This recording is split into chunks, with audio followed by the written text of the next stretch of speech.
بسم اللہ الرحمن الرحیم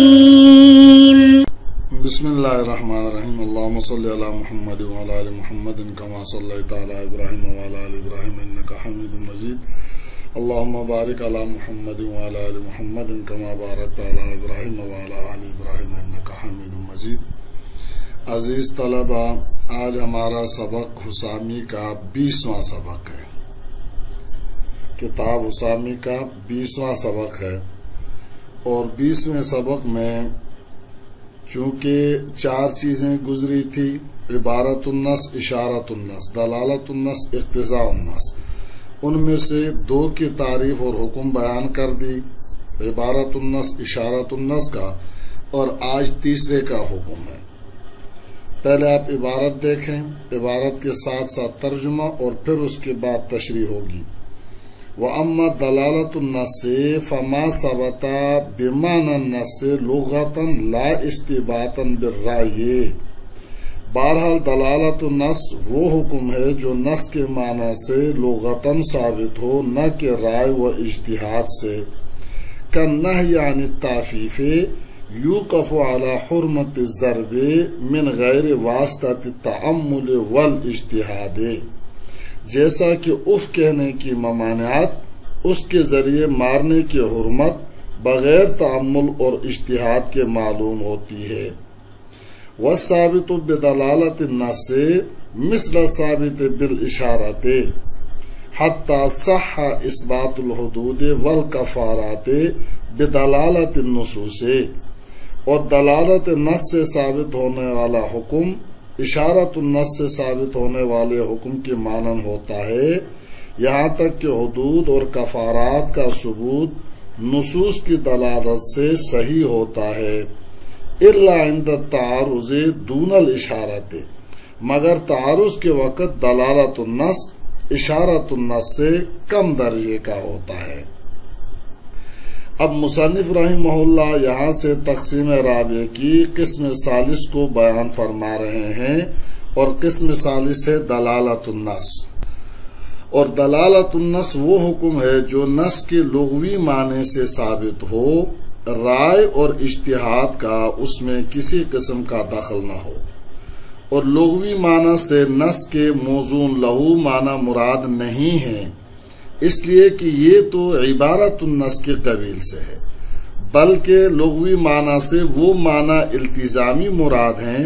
جو لغتاً مفہوم ہوتے ہیں، جیسا کہ تعفیف کے لیے اعلام و ایذا کے معنی لازم ہے،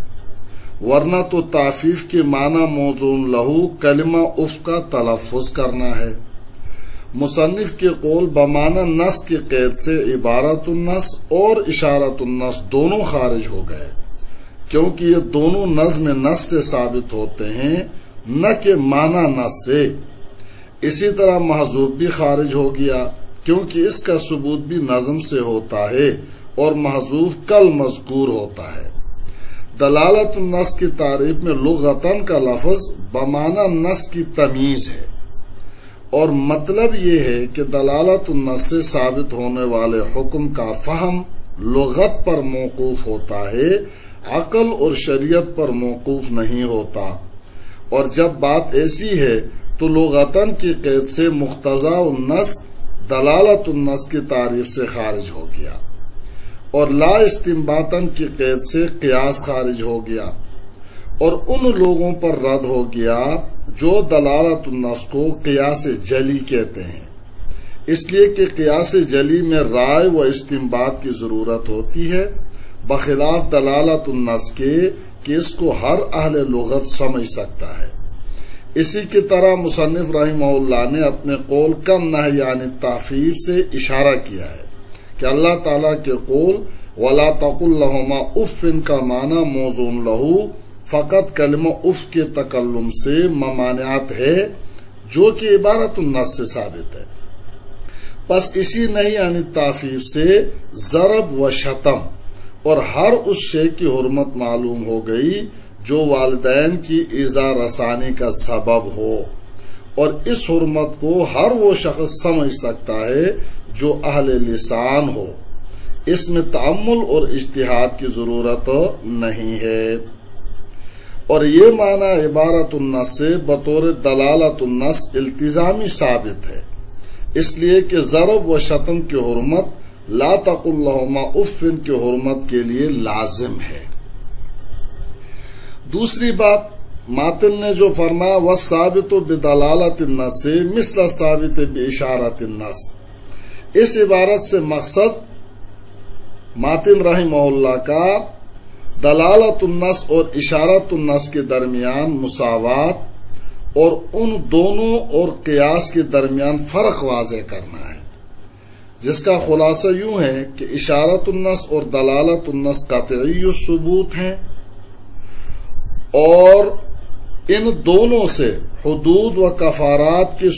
ثبوت بھی صحیح ہے، اور یہ دونوں قیاس سے مختلف ہیں، کیونکہ یہ دونوں جب قطعی الثبوت ہیں تو قیاس ظنی الثبوت ہوتا ہے، اور یہ فرق اس صورت میں ہے کہ جب قیاس کی علت مجتہد نے فکر و تأمل کے بعد اس کا استنباط کیا ہو، جیسا کہ حدیث مذکورہ اشیاء ستہ میں جنس اور قدر احناف کے نزدیک علت مستنبطہ ہے، اور اگر علت منصوصہ ہو تو قیاس قطعیت اور اس بات میں دلالت نص دلالت کے مساوی ہوگا، دلالت نص کے مساوی ہوگا۔ پھر یہاں یہ بات سمجھنا، دلالت النص سے حدود کے ثابت ہونے کی مثال حضرت ماعز اسلمی رضی اللہ تعالیٰ عنہ کے علاوہ پر حد زنا کا ثبوت ہے، کیونکہ ماعز اسلمی رضی اللہ تعالیٰ عنہ پر حد زنا کا ثبوت عبارت النص سے ہے، اس لیے کہ آپ صلی اللہ علیہ وسلم نے صراحتاً ماعز اسلمی پر حد زنا جاری کرنے کا حکم صادر فرمایا تھا۔ اس بات پر اجماع ہے کہ ماعز اسلمی رضی اللہ تعالیٰ عنہ پر حد زنا کا اجرا اس لیے نہیں تھا کہ ان کا نام ماعز تھا یا وہ صحابی رسول تھے، بلکہ حد کے اجرا کا سبب حالت احسان میں زنا کرنا تھا، لہذا حضرت ماعز اسلمی رضی اللہ تعالیٰ عنہ کے علاوہ کے لیے حد زنا کا ثبوت دلالت النص سے ہوگا۔ اسی طرح دلالت النص سے کفارے کے ثبوت کی مثال ایک دیہاتی کے علاوہ، غیر اعرابی دیہاتی کے علاوہ وہ دیہاتی جس نے رمضان کے روزے میں قصداً اپنی بیوی سے جماع کیا ہوا تھا، کفارہ کا ثبوت ہے، اور اعرابی پر کفارہ کا ثبوت عبارت النص سے ہے، مگر اس لیے نہیں کہ وہ اعرابی تھا یا صحابی رسول تھا، بلکہ اس لیے کہ اس نے رمضان کے روزے میں قصداً جماع کر کے جنایت علی الصوم کی تھی، لہذا جو شخص بھی اس جنایت کا مرتکب ہوگا اس پر کفارہ صوم واجب ہوگا۔ موتوعہ پر بھی کفارہ کا ثبوت دلالت النص سے ہوگا، اس لیے کہ وہ بھی اس جنایت میں شریک ہے، بشرطے کہ موتوعہ مکرہ نہ ہو، یعنی اس کے ساتھ زبردستی نہ کی گئی ہو۔ جس طرح جماع سے کفارہ صوم واجب ہوتا ہے، اسی طرح اکل و شرب سے بھی ہوتا ہے، غرض کہ رمضان کے روزے کو قصداً توڑنے پر کفارہ واجب ہوگا، اس لیے کہ جماع اور دیگر طریقوں سے روزہ توڑنا جنایت علی الصوم میں برابر ہیں۔ امام شافعی رحمہ اللہ کے نزدیک کفارہ صرف جماع سے واجب ہوتا ہے، عقل اور شرب وغیرہ سے کفارہ واجب نہیں ہوتا۔ تیسری چیز ماتن کی عبارت الا عند التعارض، اس میں ماتن کیا کہنا چاہتا ہے؟ صرف ماتن کا مقصد یہ ہے کہ دلالت النص اور اشارت النص ثبوت حکم میں برابر ہیں، یعنی قطعی الثبوت ہیں، البتہ تعارض کی صورت میں دلالت النص اشارت النص سے کم تر ہے۔ کم تر ہونے کی وجہ یہ ہے اشارت النص میں نظم اور معنی لغوی دونوں پائے جاتے ہیں، اور دلالت النص میں صرف معنی لغوی پائے جاتے ہیں، تو معنی سے معارض ہو کر ساقط ہو گیا، اشارت النص میں نظم معارضہ سے باقی رہ گیا، لہذا اشارت النص دلالت النص کے مقابلے میں قوی ہوا۔ اشارت النص اور دلالت النص کے درمیان تعارض کی مثال اللہ تبارک و تعالیٰ کا قول وَمَنْ قَتَلَ مُؤْمِنًا خَطَأً فَتَحْرِيرُ رَقَبَةٍ مُؤْمِنَةٍ ہے، یہ آیت دلالت النص کے طور پر اس بات پر دلالت کرتی ہے جو شخص مومن کو قصداً قتل کر دے تو اس پر بھی کفارہ واجب ہو، کیونکہ عامد خاطی سے جرم میں اعلیٰ ہے، اور جب خاطی پر کفارہ واجب ہے تو عامد پر بطریقہ اولا واجب ہوگا، جیسا کہ امام شافعی رحمہ اللہ کا یہی مذہب ہے۔ لیکن دوسری آیت اشارۃ النص کے طور پر اس بات پر دلالت کرتی ہے کہ عامد پر کفارہ قتل واجب نہیں ہوگا۔ دوسری آیت یہ ہے من قتل مومنا متعمدا فجزاؤہ جہنم خالدین فیہا۔ یہ آیت اشارۃ النص کے طور پر کفارہ کے عدم وجوب پر دلالت کرتی ہے، کیونکہ جزا کے لیے معنی کافی اور کامل کے ہے، جزا کا جو معنی ہے وہ کافی اور کامل ہے، اور قتل عمد کی جو جزا مذکور ہے وہ کلی جزا ہے، لہذا یہ معلوم ہو گیا کہ قتل عمد کی جزا سوائے جہنم کے اور کچھ نہیں ہے، جیسے کہ ہمارا مذہب ہے۔ اب یہاں ایک چھوٹا سا سوال ہوگا، سوال یوں ہوگا جب قتل عمد کی جزا کافی صرف جہنم ہے تو پھر قاتل عامد پر قصاص اور دیت واجب نہیں ہونی چاہیے، حالانکہ دونوں میں سے ایک ضرور واجب ہوتی ہے۔ تو اس کے جواب میں علماء فرماتے ہیں قصاص اور دیت جزائے محل کے طور پر واجب ہوتے ہیں، نہ کہ جزائے فعل کے طور پر۔